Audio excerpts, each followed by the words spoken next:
Datuk Seri Anwar Ibrahim berkata kerajaan akan mengumumkan langkah tambahan dalam masa terdekat.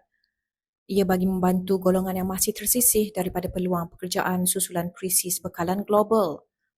Perdana Menteri berkata ini termasuk golongan siswazah dan lulusan diploma yang masih buntu mencari pekerjaan bagi memastikan kemahiran mereka tidak disia-siakan begitu sahaja.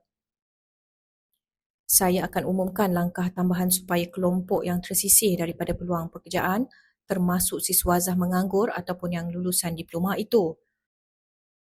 Kita akan umumkan dalam masa singkat, katanya di petik media perpaduan. Beliau berkata demikian kepada pemberita selepas mempengerusikan sesi meja bulat bersama institusi kewangan pada Selasa. Turut hadir Gubernur Bank Negara Malaysia Datuk Seri Abdul Rashid Kafur dan Ketua Setiausaha Perbendaharaan Datuk Johan Mahmud Marikan. Sebelum ini, kerajaan memperkenalkan pelbagai langkah bagi membantu rakyat mendepani kesan krisis bekalan global. Ia termasuk pengekalan harga petrol di bawah program Budi Madani RUN 95, Budi 95 serta pengekalan subsidi diesel untuk Sabah dan Sarawak. Selain itu, kerajaan turut melaksanakan peningkatan kadar bantuan bulanan budi diesel dan agri komoditi untuk pemilik kenderaan diesel individu, petani serta pekebun kecil.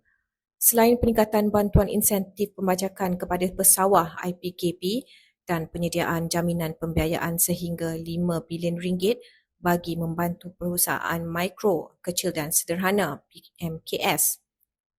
Untuk rekod, berdasarkan statistik semasa, kadar pengangguran di Malaysia kekal pada paras 2.9% pada Februari 2026 dengan bilangan penganggur berjumlah 506,800 orang.